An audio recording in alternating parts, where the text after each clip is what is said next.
topics and opinions expressed in the following show are solely those of the host and their guests and not those of W4CY Radio, its employees, or affiliates. We make no recommendations or endorsements for radio show programs, services, or products mentioned on air or on our web. No liability, explicit or implied, shall be extended to W4CY Radio or its employees or affiliates. Any questions or comments should be directed to those show hosts. Thank you for choosing W4CY Radio.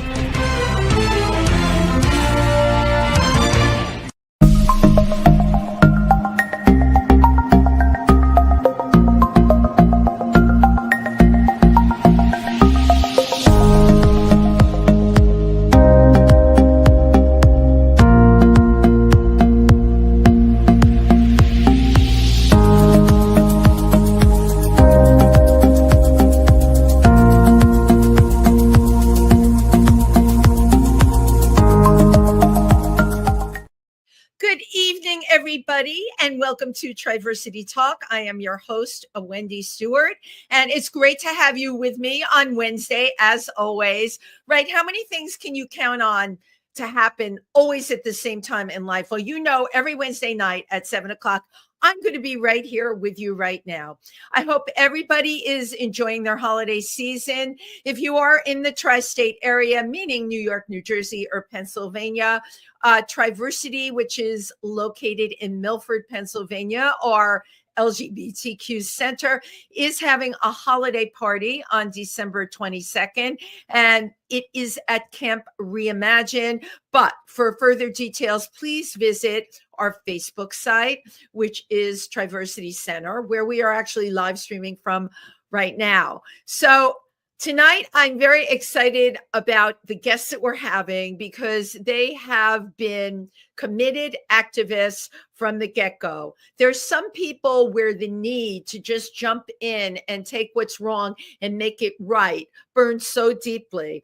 Tonight, we have Cathy Marino-Thomas, who's worked tirelessly for LGBTQ causes, and Charley Beal, who carries on the legacy of the Gilbert Baker Foundation, who created the LGBTQ flag. I'm sure most of you know that. So let's welcome them to Triversity Talk. Well, good evening. So great to have you both here with me virtually tonight, right? Yeah. Now, the two of you know each other for a very long time. Yeah, for pretty long. Years. Mm-hmm. Yeah, for more than a few years. I'm going to go, Cathy. I think I'll start with you. Sure. Have you started out as a buddy for GMHC? I did. In the early 90s, I was incensed by the idea that our brothers and sisters were being treated in the way they were being treated in the hospitals and by society in general. And I, although I didn't at that moment know anybody personally who was affected by HIV.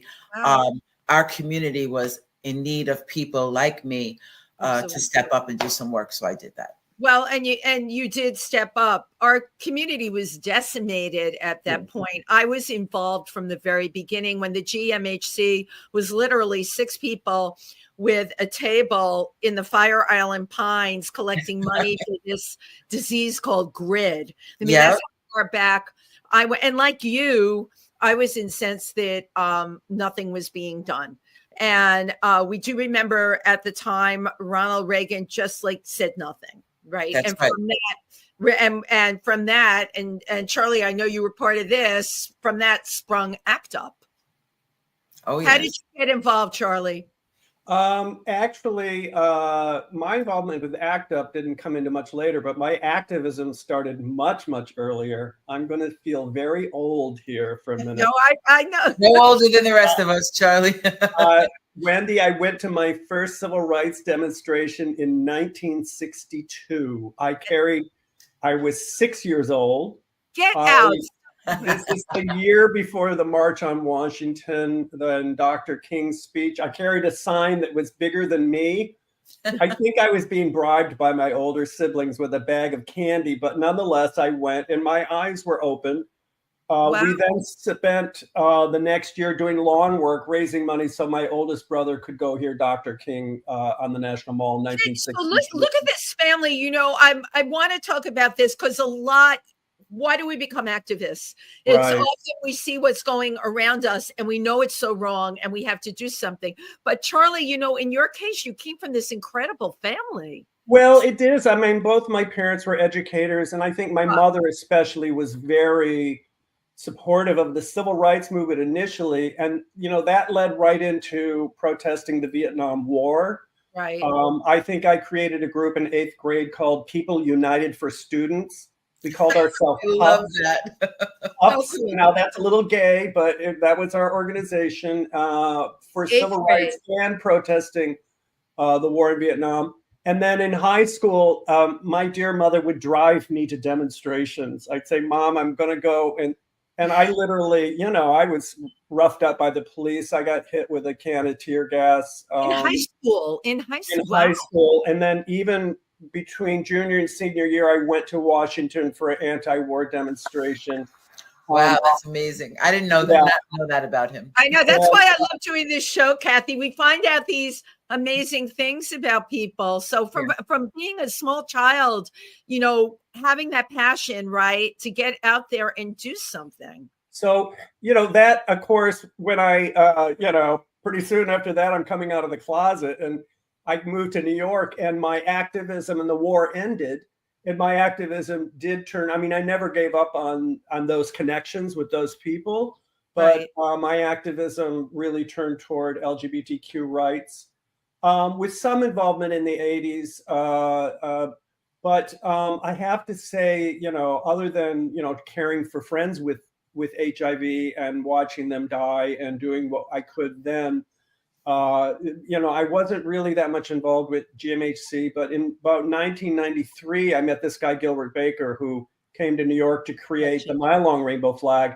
And, you know, then I was much more deeply involved with ACT UP through him, and but mainly in helping him spread the word about this amazing symbol he created, which, you know, is, yeah, I mean, at this point, I mean, he loved to do these giant flags because he knew the word would spread and they would get a lot of publicity, and it was a visibility action for people to see our flag. Well, so Charley, I'm going to share this with your background in television and film, right?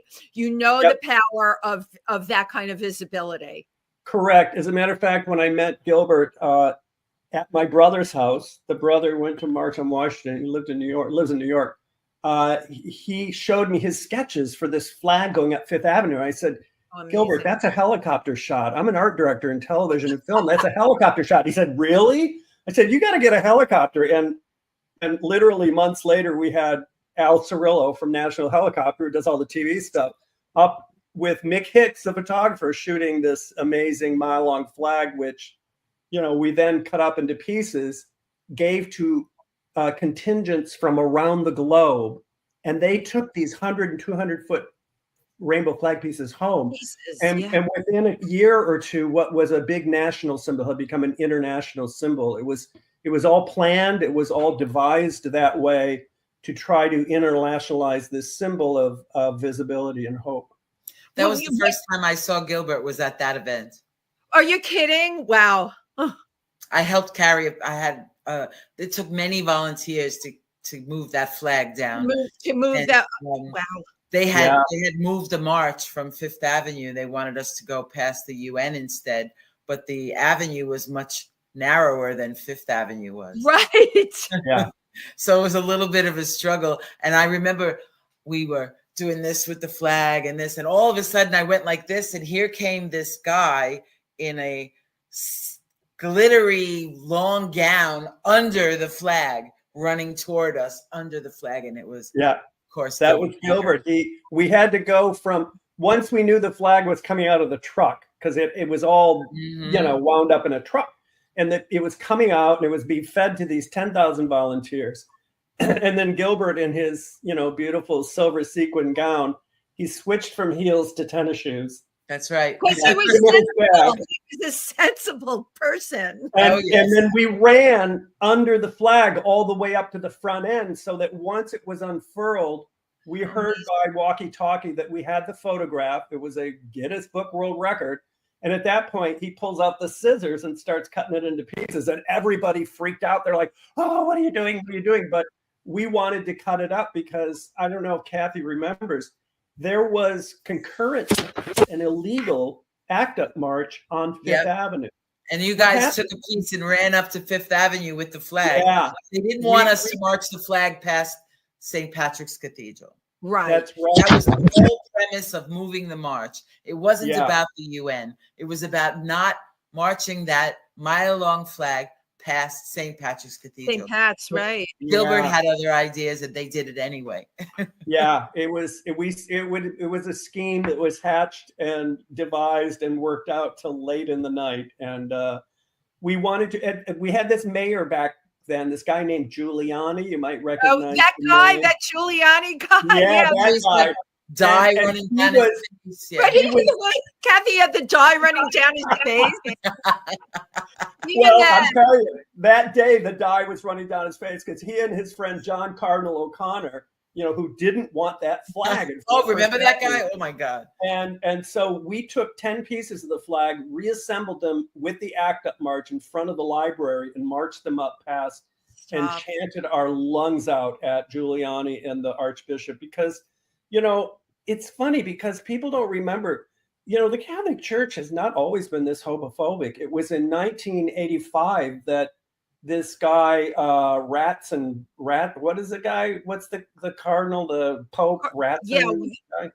The previous Pope. I know who you mean, and I don't know the name. He was tasked with Pope John Paul, the Polish Pope, who was very conservative, with writing this really anti-gay encyclical. Right. And they came out and they said, homosexuality is intrinsically evil. Well, that just set Gilbert off. And he went after the Catholic Church on a number of occasions, from his Pink Jesus appearance in San Francisco at the gay parade to the 94 cutting the flag up and taking it in front of St. Pat's, to 2000 when he was invited to the first World Pride demonstration in Rome. And he went over there and I went with him and we're looking for gallery spaces, and all the gallery spaces would say, yeah, sound great, beautiful art exhibit. And the next day they'd call up and say, no, sorry, we can't do it. It turned out the Vatican was sending emissaries all around town to say, to not show the flag. Don't rent to the gays, don't let this guy. And they impounded Gilbert's art in customs. And we had to come back here and raise $10,000 to get it out of customs. This is such an incredible story on so many levels, Charley. And if you and Cathy were not sharing these memories here with us, the kids that have come along who they love the rainbow flag, but no one knows these stories. If you fast forward to the present day, there's ban after ban after ban happening right now as we speak against flying the flag. A woman in California was killed for flying the flag outside of her store. A crazy came into her store. Yes. She had it right. And I'm really glad that you brought that up because that killing happened over, and she was so loved in the community. She did so much. Yes. And she was shot over that flag. Just showing that, the homophobia is real. It's alive. It's unfortunately very healthy in this country. I think it got healthier in the last couple of years. Remember, we went something to do with a certain president that we had, unfortunately. I talk about that all the time, but it was a big game changer because homophobia, transphobia, which is just, they have used the trans community as disgraceful. Right, disgraceful. And we're all aware of the terrible things going around the country right now. And as you know, I've worked on a lot of issues in my activist career. We started out as AIDS buddies, and then my wife had this crazy idea. She wanted to get married and have a wedding and stuff. And we did that in 1995, but it, of course, the next morning had no more legal significance than it did the day before. And it really made me angry. So we began to look for like-minded people who believed that marriage was a civil right. And we found 6 other people in New York City that What a believed. what a whopping number! Also, Yes, yes.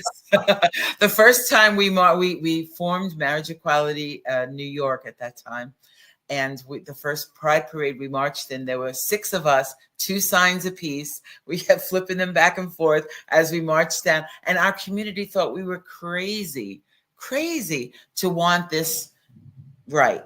Right. They accuse us of being assimilists and all kinds of crazy things. And over But the I'm years, glad, you know what? Because most of the people I know, a lot of them don't remember back to that time. Okay, when your very own community was thinking you were crazy for wanting this. But you know what? They just didn't understand. They didn't understand the level of rights and privileges that you can only gain with a marriage license. Right, exactly. Fast forwarding to tie the rainbow flag in there, the identity of the flag really helped us with that as well. And the identity of our families and coming out and showing our children, and all of that. And we gained the right, as you know. And that was my first major campaign as an activist. Wow. My wife will tell you that when something inspires me, I sit there and I go, I got to get up. And she says, oh, here we go again. And you're a pit bull. I can tell you're, and I am too, but you're a pit bull because you can't let it rest. Yes, no.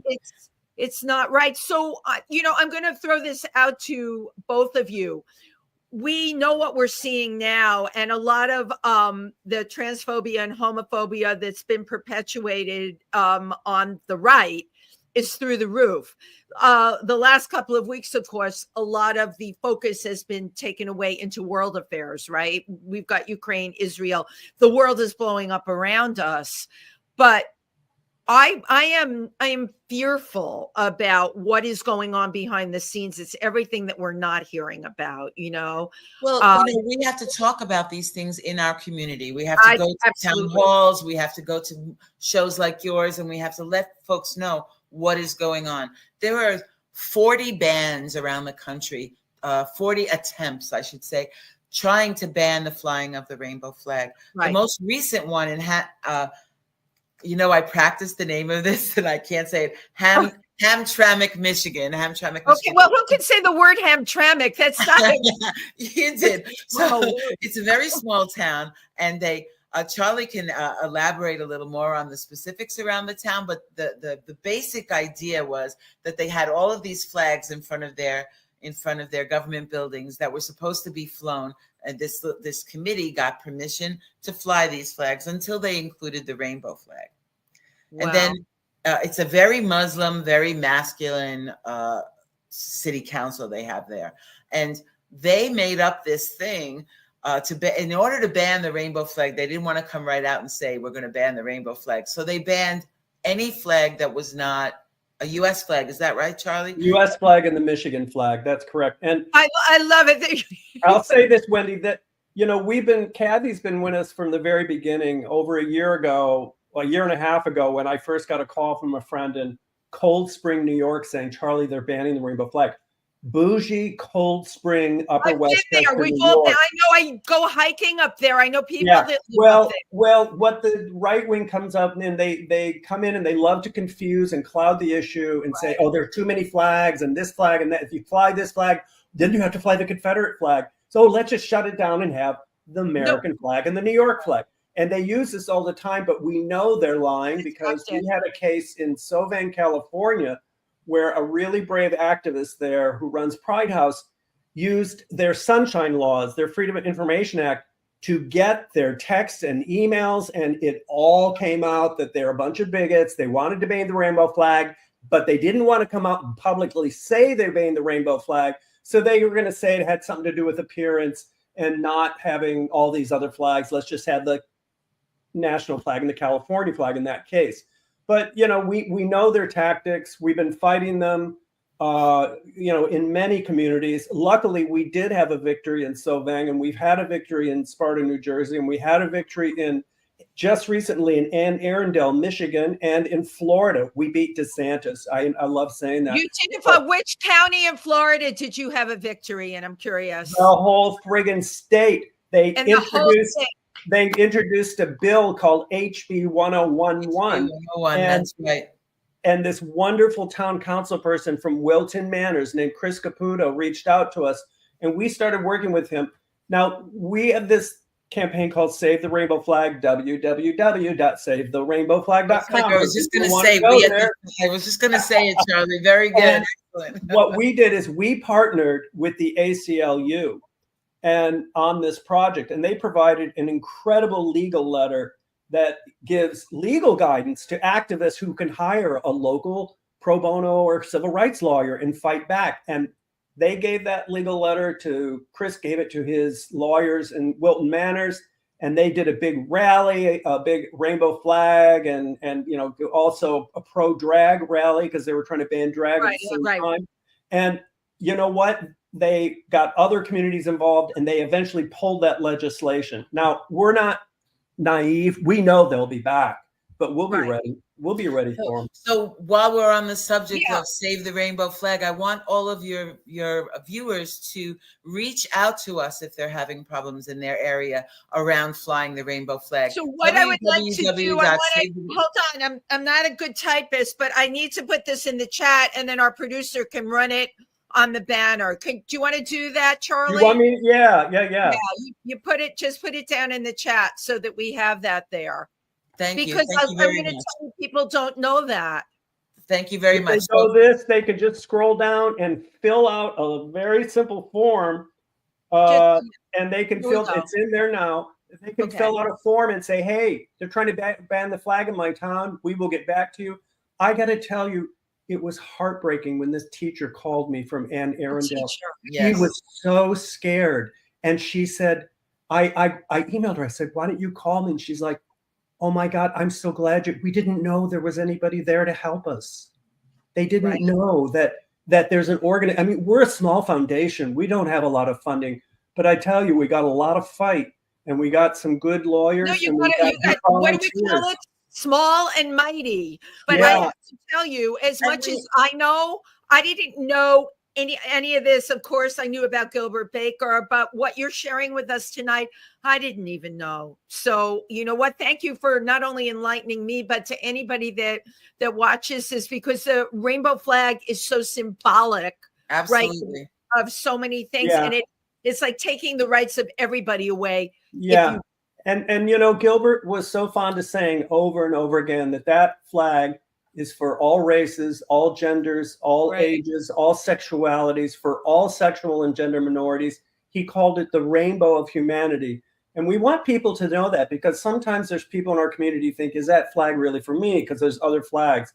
And I got to tell you, it is the flag that was put there to unify us all, that we could all unify the LGBTQ plus. So that brings me to a question I have for you. When we were doing tables at events this summer, we gave out flags, and I had a whole thing of flags, and there were more different flags in that thing than you could ever imagine. There was a lesbian flag and a trans flag, and I think there were like 2 other flags besides that. Do you think it dilutes the power of the flag? Like, does the rainbow flag just cover everything? No, it doesn't dilute the power of the flag. What it does is Gilbert never took a dime for that flag. He gave it to our community for it to live and breathe within our community. As long as it stayed free and attainable, he knew that it would expand and change. And I think that was his intention. Yeah. And I'll say this, Wendy, when a lot of these community flags started becoming more popular around 2020, I convened our board. And I talked to experts like Michael Brodsky at Harvard and Sierra Jones at Berkeley, and said, we want to develop a stance on this idea of our community flags. And what we came up with is we decided to do an exhibit. And we did an exhibit called In Their Own Voices that looked at not all of the different flags, at the creators of these flags. Monica Helms, who created the trans flag. Amber Hikes, who created the more colors flag with the black and brown stripe. And I worked with all these people. Monica and Amber were already friends. Monica is actually on our board, by the way. The creator of the trans flag is on our board of directors, and she's a very close friend and a good friend of Cathy's as well. But, so we wanted to enlighten people about why these other flags came into being. Monica's very diplomatic. She says she likes to see the trans flag as being like a state flag. Yes, that's right. And that the Gilbert flag is like the national flag. And some flags, like with the black and brown stripe, Amber Hikes never said it's there to replace the rainbow flag. It's there to get people talking about the intersectionality between sexual and gender minorities and race. So exactly. Some of them are very purpose driven, but we celebrate them all. We like to say, fly the flag that speaks to your soul. That's exactly right. And I think that's what Gilbert intended for it to be. I mean, but I know when we had those flags there, the amount of people, the younger kids that came over and would say, "Oh, let me look through these. Let me see if you have my flag there." You understand it. You can use it as a great device to get people to communicate and start to talk about this stuff. So that makes me very happy that Absolutely. All of these flags have a place as they absolutely should. Well, and we have another exhibit called Flag in the Map, and it's a series of photographs of people around the world holding their pride flag. A little story about them. Some of them are so joyful because they found a connection with that flag. And some of them are very sorrowful because they need the connection with that flag. Right. And it was recently in Malta for Euro Pride, and it got a great deal of attention there. In Malta, wow. And they made beautiful kiosks for us that displayed the photographs. And really, it was seen by thousands of people. And I think that the flag really continues in its quest to bring our community together. I mean, absolutely. You remember the shooting in Orlando, Florida. I'm sure you can't forget this. Pulse. And this was the birth of Gays Against Guns. Right. First meeting, Gilbert was there. Second meeting, he showed up with a banner for us that was a city block long of his flag, his rainbow flag, with the words "Gays Against Guns" across the front. Wherever we went with that banner over the years, people could identify two things. One, that we were a gun violence protection group. Exactly. And two, that we were in the LGBT community because of the rainbow flag. And that you made people feel safe by it. Correct. The fact that this organization picked up on having the rainbow flag and Gays Against Guns, which is GAG, GAG. And I think what I like about that organization is its peaceful protesting. And can you just fill in our audiences that don't know about Gays Against Guns a little bit about the story and how you protest? I am a founding member. I was when the 2 days after the shooting in Orlando at Pulse, somebody rented a room for 60 people at the center in Manhattan, and 300 people showed up. Wow. They were spilling out into the hallway. So obviously something needed to be done. And the two gentlemen that rented the room for us stood up and said, "We want to march in the parade." So it was 2 weeks before our June celebration. Before Pride. Right. Before the Pride March, so there was a lot of ideas bouncing around about how to do it. And that's when Gilbert stood up and said he would make a banner. And then a guy, his name is Tigger, he's a burlesque artist. Of course I know who Tigger is, right? Stood up and said he had an idea that we should have 49 people represent the folks we lost, who lost their lives that night in Pulse, dressing in white and veiled, and hold a picture of each person and march silently in the march. And it was such a powerful idea. Absolutely. So at that march, Tigger amassed 49 people elegantly dressed in white, not just dressed in white. Right. Each one carrying a sign with a photograph of a person who lost their lives that night. And they marched Fifth Avenue behind Gilbert's banner in silence. I remember that march. I absolutely remember that march. It was extremely powerful. People were expecting us to be loud and mad. And yes, of course, there was plenty of that, but it came up behind these demonstrators. We named them human beings. Exactly. And to this day, Gays Against Guns uses this silent protest. A few years after the initial Pulse performance, let's call it, at the march, we amassed 110 of those human beings for the Pride March, symbolizing the 110 people killed on average in the United States daily with a gun. Right. That was something to be seen. Again, behind Gilbert's banner, of course, always present, but 110 people dressed in white, veiled and silent, was an amazing, powerful, and very emotional experience, even for those of us who marshaled those people. Well, what's so powerful, I first saw you, it was Easter Sunday across from St. Pat's, and that was the first time I had ever gotten up close and just standing there silently. And I think you were with Sing Out Louise. Yes, that's right. Right. And, that's right. It's the silence and it's the white veils and it's like we're putting these folks in the middle of chaos. So you have all this noise. That Easter Sunday was the Easter bonnet parade. You were. I was there. For all these people with their hats and making noise and carrying on and all this, and then you have this silent protest. Right. And what we're doing is holding space for people who've been killed with a gun. Yeah. We've had it in the Women's March. We've had it in for Pride. We've taken it for protests. We do it in front of the library. It's very powerful there. We show up anytime there's a mass shooting, and that keeps us very busy, unfortunately. Well, right, because but the point is that between this silent protest of human beings and Gilbert's banner, we're very identifiable. And we're identified as a group that is not going to go away. And our community holds that, and Gays Against Guns holds that. Have you, both of you are speakers. Have you ever been verbally attacked while talking about it? Constantly. But my skin is thicker than their attacks. You have a thick skin, right? That's right. And we're, the old saying, you're in it to win it. We have no choice but to keep fighting. We're fighting for our lives and our rights. Right. We have no choice.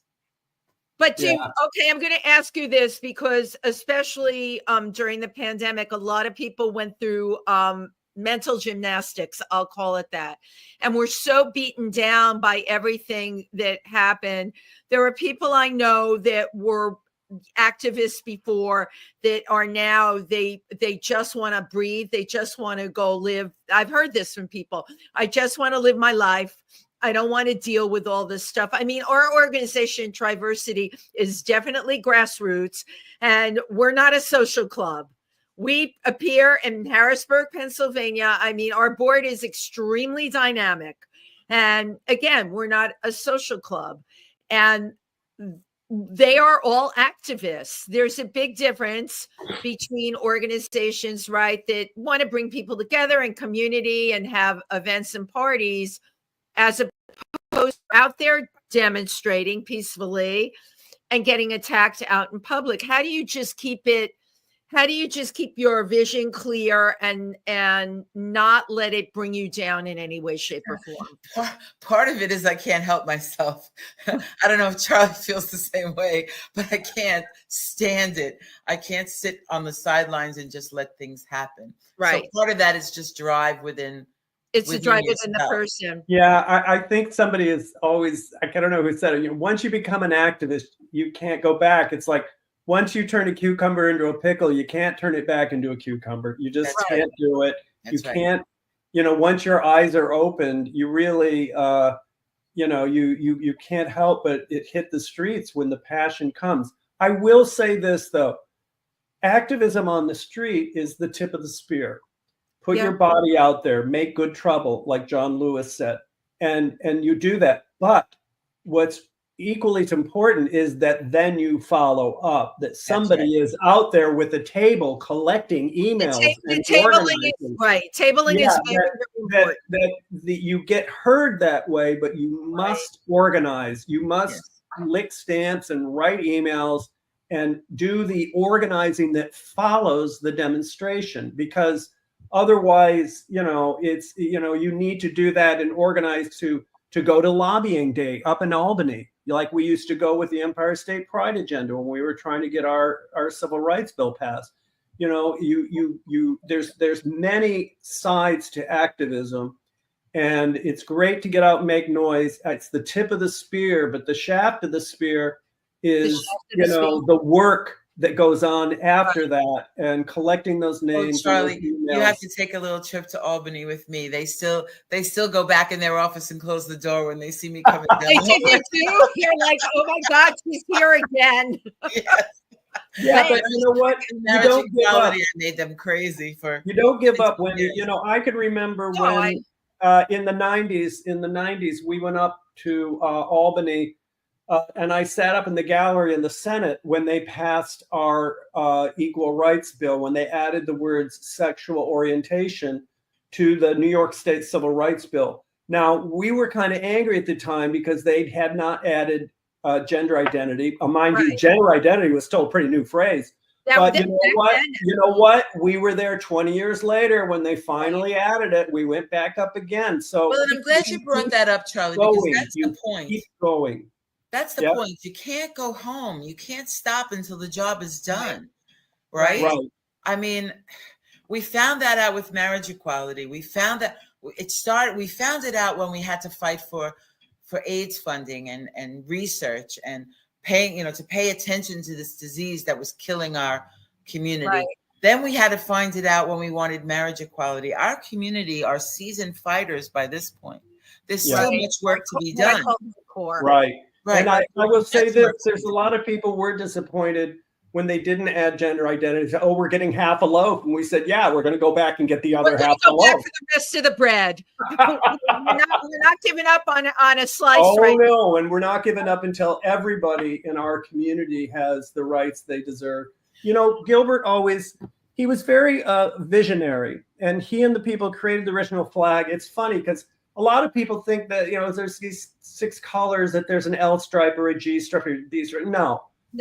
He assigned colors, meanings to the colors that were elements in all of us: love, sex, sunlight, nature, healing, serenity, spirit. These are elements in everybody, because he thought that would unify us. And then that allowed it to grow and grow, because it was not hemmed in through one identity or another identity. They were very smart to do that.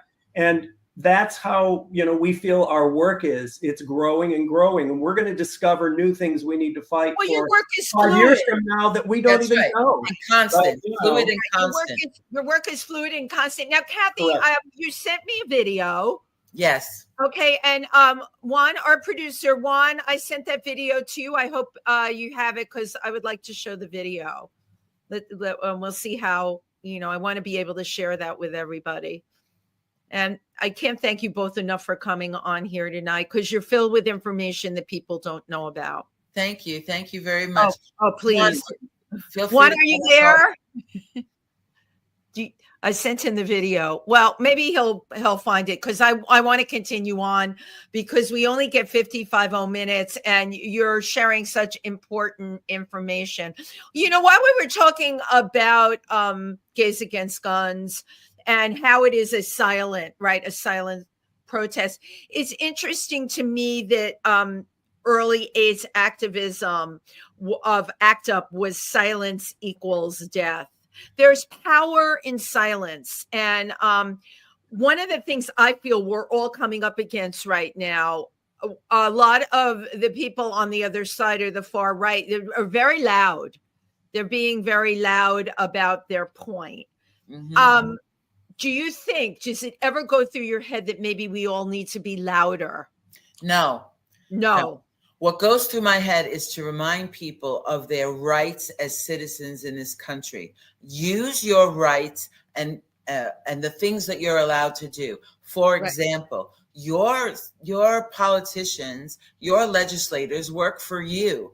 There's nothing to be intimidated about when it comes to them. You, as the voter, are their boss. Right. So I remind people of this all the time. Thank you. But Call you need them. to do that, right? Go to visit them, write to them, and go to visit them again. It's Right. your right. They must listen to what you need. They have to listen to their constituents. There's no reason to be yelling louder than our opponents. Right. We're smarter than our opponents. Right. Okay. Why he has the video. Awesome. We have the video. Okay, Yes. let's show the video. Yes. Thank you. Thank you very much. Homophobia is on the rise. Book bans, physical assaults, laws restricting trans healthcare. The latest assault on LGBTQ+ rights is just as dangerous. Banning the public display of the rainbow flag. More than 40 towns and school districts have enacted bans. These bans are part of a larger mission. Our enemies want to take away our civil rights. We can't let this happen. At the Gilbert Baker Foundation, we are fighting back. We launched a powerful initiative called www.savetherrainbowflag.com. Working with the American Civil Liberties Union, we designed a toolkit for local activists to defeat those who want the rainbow flag to stop flying. The toolkit is working. We've already reversed flag bans in California, New Jersey, Maryland, and Florida. But the flag bans keep happening, so we need your help. If the rainbow flag is in danger in your area, contact us. We'll help you beat back the bullies and win. That is an excellent piece of business. You have a very powerful voice. Charley, I have to ask, did you design that video? I actually did. I'm a filmmaker, and I know that. It's funny. My husband, he makes our longer videos for our Rainbow Warrior series, which are oral histories of people who knew Gilbert Baker. He's a little bit better editor than me, but he's knee deep in another video. So he said, "You do this one."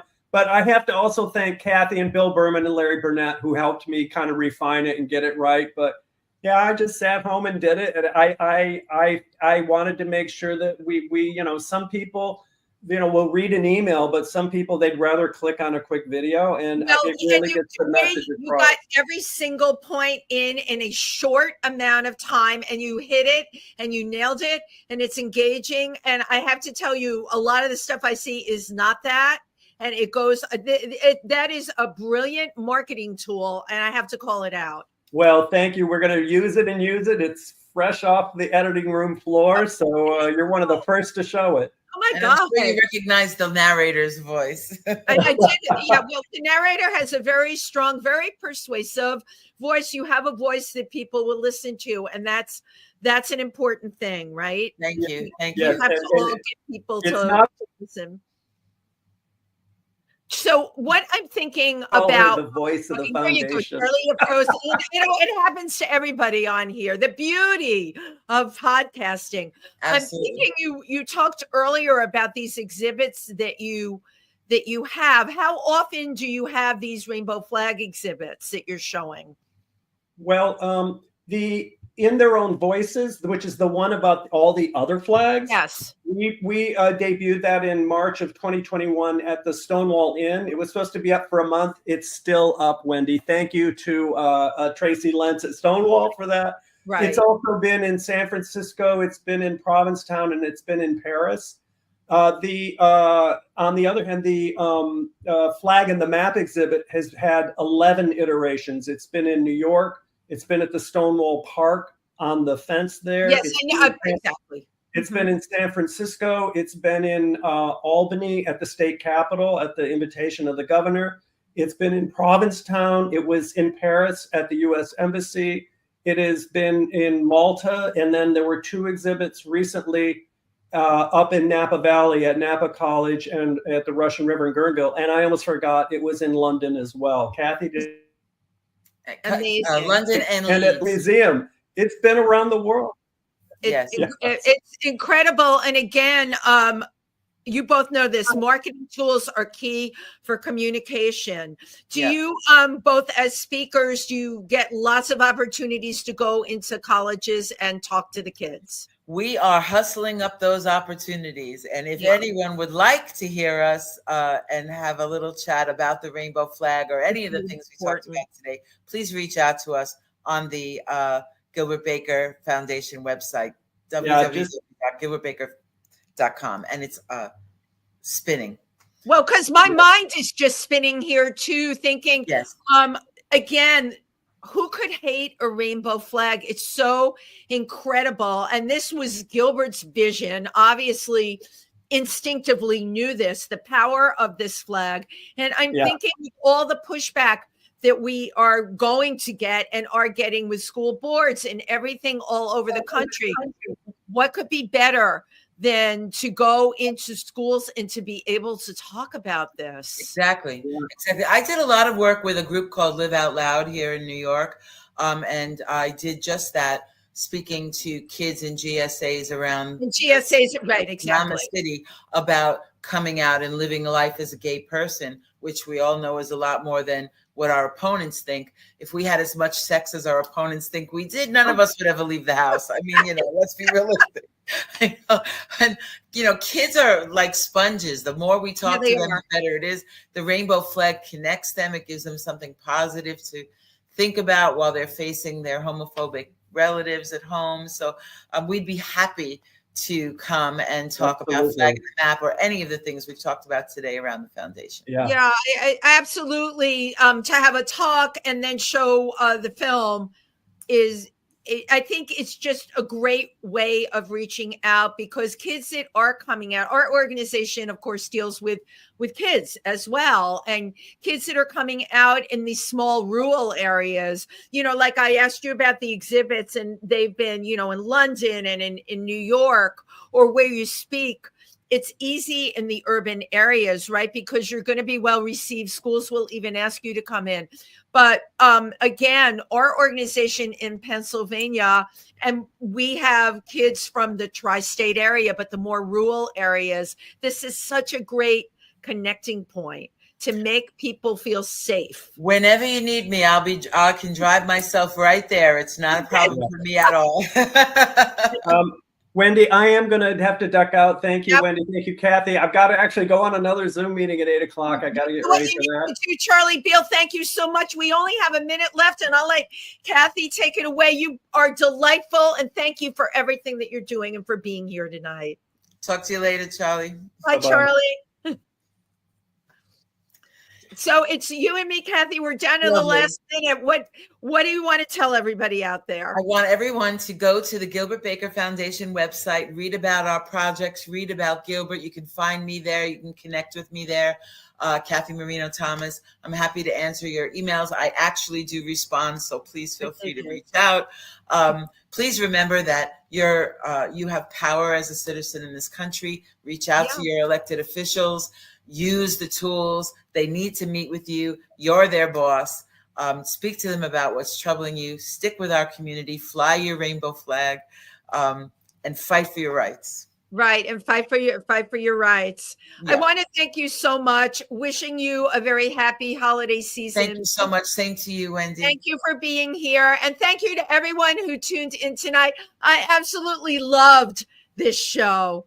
I learned so much, and you know what? It's about learning and sharing with people out there. Absolutely. You have a happy holiday. Bye. You too. And thank you, everybody. Have a good night.